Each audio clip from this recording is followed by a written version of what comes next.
Yeah. Hi. Hey guys, welcome back. We're on episode 48 today, not afternoon. night. I don't know what I'm saying. So the Karn's not so sleepy this time now. No, last month we did it at night and I was dying. But I'm a little more alert. Yeah, that was funny when we were planning the time. Karn goes, please don't do it at night. I don't do well at night. It's okay. I start shutting down at like 8, so it's good. Hey friends, welcome back. We're at episode 48, and today we're going to talk to you about how to connect with your kids and the importance of it. Yeah, it's kind of an interesting topic. Mm-hmm. Because, like, what is connection? Yeah. You know? Yeah. Do we all need and want connections in our lives? We do. I think they're really important to us, to our self-worth and our value. Yeah, it's a basic human need, right? And I love this from Brene Brown in her book, Daring Greatly. It says, connection is why we are here. We are hardwired to connect with others. It's what gives purpose and meaning to our lives. And without it, there is suffering. I really like that. Like, it blew my mind when I read that. And if you think about that, though, if you don't have somebody that you deeply are connected with, you do kind of suffer. You feel alone. Yeah. Because without fail, like, I'll bet everybody $1 million you will go through something hard. Mm-hmm. Like, it may not be today or tomorrow, but maybe next week. Or maybe you've already been through something awful. And to have... You will many times, not just once. No, right? And Karn will double the bet that it will happen more than once. And so... not having somebody to, and I know, so Karn and I have been friends for a long time now, right? Mm-hmm. And I know there have been many times I've been struggling with something, and I'm like, can I just talk to you? Mm-hmm. Can I just lay out my heart and have somebody like saying, I love you, even though I know you're struggling with this other person who you thought you were more connected with, so there should always be peace within every relationship. Mm-hmm. But there's not. There's not. No, and it's really important to have somebody that you trust and that values you and your thoughts that you can go to and share these things with, and not only hardships, but your joys and your excitements and everything that's happening in your life. Just someone that values you. And I'm glad you added that, because there are times when you're excited about something, but you are reserved about telling people because you're like, I don't want to be boastful or bragging.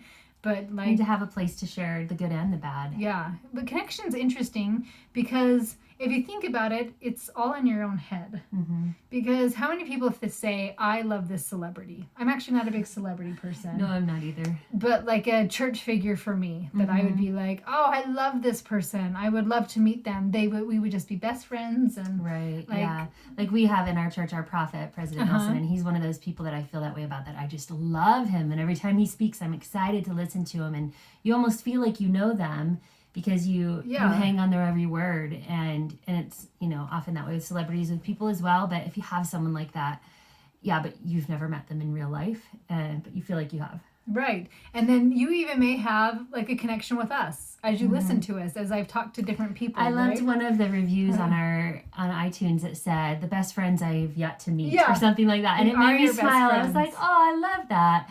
I love that you guys are feeling that way about us and feeling the connection to us in the conversations we're having together, but with you as well, because we're answering your thoughts and your questions.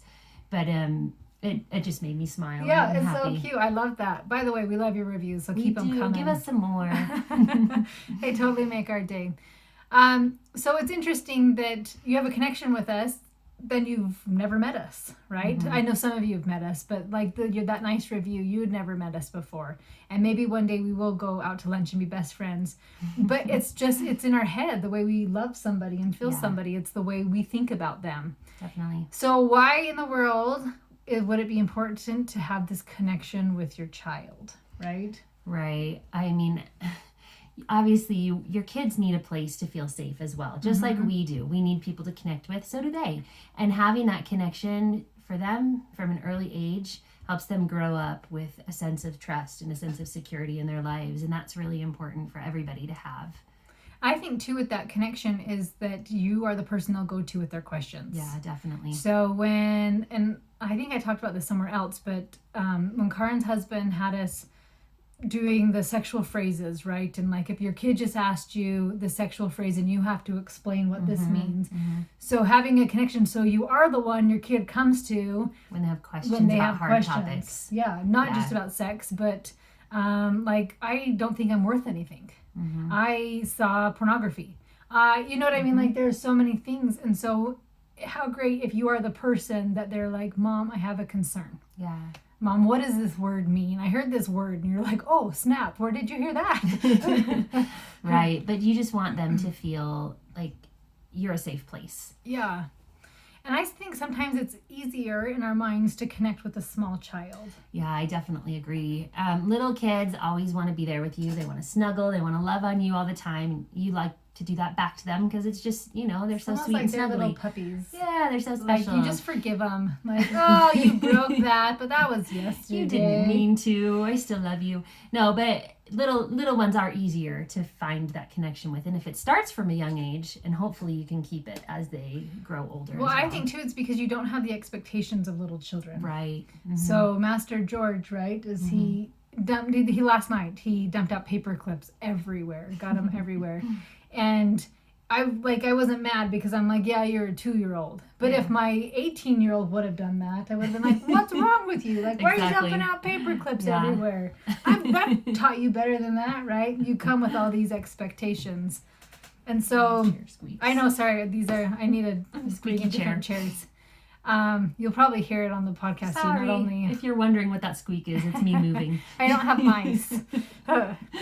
But with our teenagers, if we can keep that connection going from a small age, or if you're just starting, like, you can create a connection even if you haven't had one before. Yeah, I definitely agree. And I do think it's a little trickier with teenagers because teenagers don't want to share everything and they don't want to unload all their thoughts and concerns and worries all the time. Sometimes they just really like to keep it to themselves or stay in a room behind a closed door more often than in the family room. And so it can be a more challenging thing with a teenager, but it's definitely still doable. I think the biggest thing with teenagers, like I said, with his expectations, because it was interesting. I had actually coached a cute woman, and she wasn't homeschooling, but she wanted to talk about her teen, right? And she was really struggling and butting heads.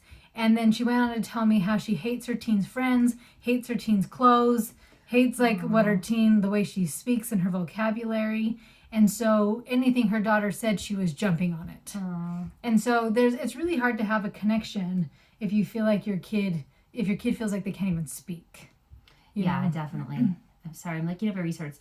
If you're not a member of our faith, we have a magazine that we get monthly from our church called the Ensign. And there was a really cool article this month in it March. In March's Ensign that was, I'm trying to find it really quick.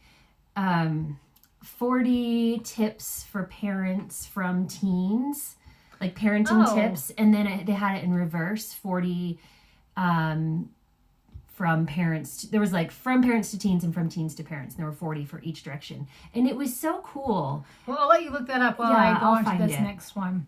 So a lot of times with the teens, or even as they get a little bit older, you're like, well, it would be easier to connect with them if they weren't so darn difficult. So difficult is an interesting phrase, and I think I've said this before, but I don't like the term for children because I was always called the difficult child, and there was a lot more to the story than just being a difficult child, right? Yeah. But they're difficult because that's what you have told yourself over and over again, that they are difficult, and so then your mind is like, you're right, we should find how they are difficult. And so you have a child where you're like, they're so sweet. And then your mind is like, let me show you all the sweet things this child does. And then one day they may refuse to put their shoes on to go somewhere. And you're like, oh, it's okay, my sweet girl. I know you're just probably having a bad day. But if your difficult child did it, you're like, there you go again, There's being that difficult. Kid, right? Yeah. You were sweet and helped your baby brother into the car, but that was a fluke. My second daughter, when it was right around age 4, she kind of came into this phase of she was so hard. And the two of us were constantly butting heads over things. And I would struggle so hard and she would throw these colossal tantrums and I didn't know how to deal with them. I'm not a very emotional person, and so it was something that I just didn't know how to handle. And my first child didn't do that. Yeah. So it was learning something new for me. And my husband would come home and she'd be in her bedroom screaming her guts out. I'm like, I don't know, she's in there again. And he'd go in, and within 2 minutes he had her calm down and laughing. And I was so grateful that he knew how to figure that out and connect. And I learned, and my next daughter is pretty similar. I think it's a girl thing. That I have learned since how to deal with it and how to connect. But I remember going through a period with her where I really felt like it wasn't that I didn't love her, but it was that I just didn't know how to connect. Mm-hmm. And it was really hard for me. And I would watch my husband and her connect really easily. And so sometimes there's going to be a child that you may not connect with very easily. And I don't think that you should feel guilt over that, and you shouldn't feel like you're a bad parent because of that. It's differences in personalities that you might not understand each other.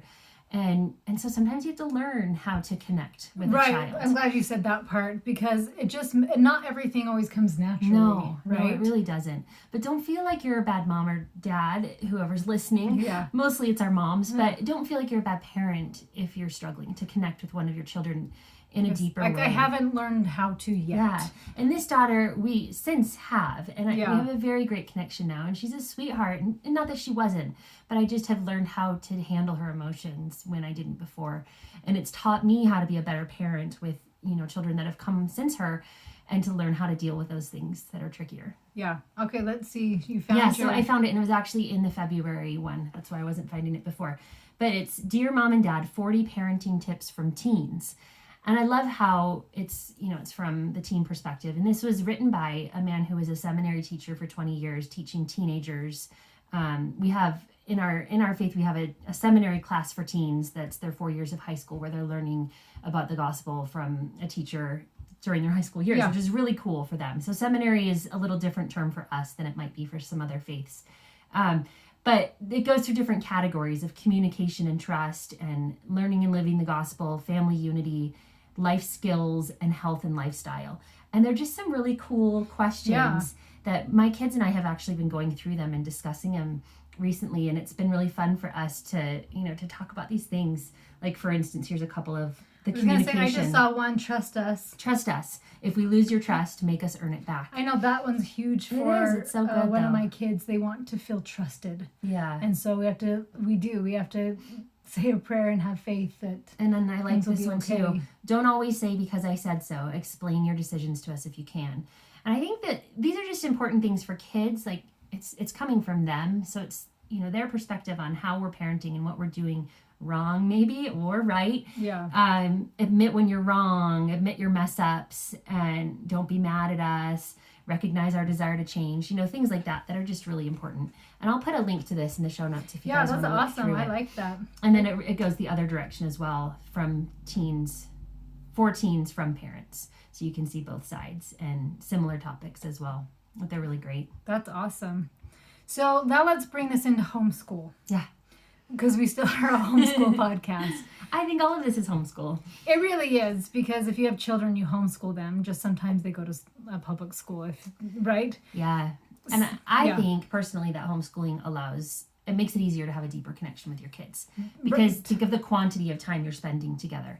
I look at my relationship with my teenager, and I hear other moms complaining about their teenagers, how they just can't seem to find a way to connect or to talk. And I have not had that problem. I'm on number 2 already, and we have not yet had that problem. I'm on number 5, and it's like, it's going okay. It's going right? fantastic. Yeah. And so I kept waiting for this awful time to happen. I've been kind of afraid of teenage years, and so far it's proven wrong. It's amazing. And I'm like, what? People are nuts. Like, I love my teenagers are really cool, and I love our connection. And so I really think that this offers more connection. Well, I like this, though, that you were saying when you struggled with your daughter, right? You now have a platform with homeschooling to find out how to connect with her. So you're with them day in and day out with homeschooling. You really get to know their personalities. And like one of mine, when we did Minute with Mom, and there's an episode on that, so you can go back and listen to that if you'd like. But with Minute with Mom, he didn't want to sit by me. Oh. He wanted to sit on his own chair. Okay. And it was funny because, like, I'm a touch person. And I was like, what? You don't want to cuddle with me? But I allowed him to sit on his own space. And slowly through the years, not months, but years, he now is, like, on top of me. Like, under the blanket with me. Scoot over. Oh, that's cute. But he needed to feel very safe and very connected. And then he was like... Okay. And I love that you respected that and gave him his space, too. Yeah. Don't force it on him. Even though you kind of want to. I know, sometimes you do. I have to make my teenager hug me. He's not much of a touchy person, so I'm like, give me a hug, buddy. You know, 15-year-old boys may not as much like to hug their moms. Well, it depends on the boy, because with my husband traveling, a lot of them have been in my bed at night, so. Right, so this time you have together, which ends up being a lot of time together, you're going to have more opportunities to have deep discussions with them than you would if they were gone all day. And they're going to trust you more because you're there and you're listening and you're talking and you're answering their questions. And they're going to know that you're a trustworthy person that they can come to with their questions, their worries, anything. Well, I think if you can build a deep connection with a child, you can teach them anything. Because I have a grandpa who's 93 now or 94. I love this man. He is fantastic. And if he asked me to do anything, I'd be like, sure, Grandpa, I'll figure out how to do it, right? Yeah. Because of this connection I have with him. And I love him so much. And so if you think about that, if your children are feeling that with you, and then it's like, hey, we need to do school. So it's not this huge, like, I don't want to do school and I hate school and it's the worst. It's like, oh yeah, I hear you and I love you and I understand why we're doing this. And so there's so much, it just gets rid of so many obstacles with school when you have this deep connection. Yeah, definitely. Well, I think we've talked about that too. If you are so let's say your kids are 6th grade and you've decided to take them out of school now. And that's why we talk about some of those first months of homeschooling. The de-schooling. The de-schooling. Yeah. And just work on connecting with your kid, right? Of just like, let's read together. Let's go explore nature together. Yeah. Let's discover your passions because maybe they haven't yet. Yeah. I think you have more opportunity to do that when you're homeschooling than you do in a public school setting. Yeah, so this month in Mama's Members, if you go to CoachMegThomas.com, you can see that's my membership where I'm just helping homeschool moms. I guess dads, you're welcome to join too, but mostly it's just moms. But I'm teaching you how to really connect on this deeper level with your kids. And I love one of my clients called me the Teenage Whisperer. Oh, that's right? cool. And I like in our co-op, as I'm always teaching the teen classes. And I just have a soft spot in my heart for teens. Yeah. And I don't know if it's because like my own teenage years were really rocky. And I did have some people who were very tender and patient with me. And so I understand when a child is acting out is that they really just want to feel loved. Yeah. And so I think a part of your own life experiences is I can see through the facade of like, I'm so mad and angry at you. And I'm like, no, you're not. I'm fantastic. So if you have a teenager that isn't a dream like ours are. Hey, I have worked my butt off. I know, she has. We both have. We worked hard to raise these kids this way. But if you have one that isn't that way, don't feel discouraged and don't feel like you're failing. She's got some amazing tips on coaching you through these things. So if you're struggling, you have questions, you want your teenagers to connect and they're not, give her a call, let her get on a call with you and she can coach you through some of those things. And her first calls are free, right? Oh yeah, definitely. Yeah. And I was even thinking about it, like whether you are first time homeschooling mom, like for several years, how great to have myself as a resource. Because I still have the first 100 people for $100 to join. So for $100 to always have me available. Yeah. And so I think any resource, like if I had a health coach and just being like, yes, like if I have a question pop up, like, I don't get what to do here, you know? So that's totally a side note, but come in and join. It's tons of fun.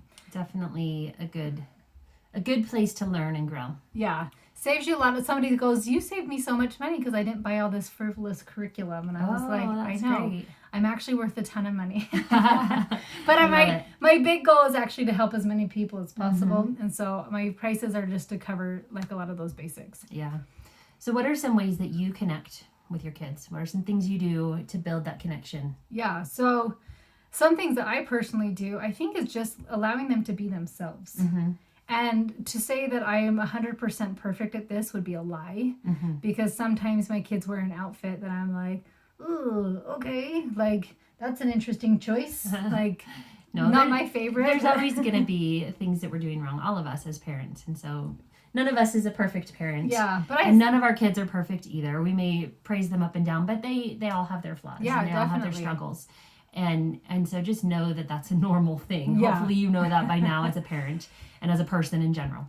But some things that I love, just giving them some one-on-one time. Like you do your minute with mom, and my kids and I will often, sit in a corner and discuss something or read something together one-on-one. Take them out alone from time to time out of the house, where we'll just have like mom dates or dad dates that we do with our kids. And I think that those kinds of things are really important for them to just feel loved and get away from everybody else and have their alone time with a parent. So what's interesting is the more I coach on this topic, people are like, tell me how to fix my child. Or like, I don't like the way my kid is. How do I change them? And it's not actually what I coach on. Yeah. I help you change so that, right? Like you're in a cycle usually. Yeah. That maybe there's yelling and then they misbehave. So you yell, then they misbehave, right? And all I'm doing is helping you to get out of that habit loop or that little bad habit, and just creating a new habit to get you on the trajectory of where you want. Yeah.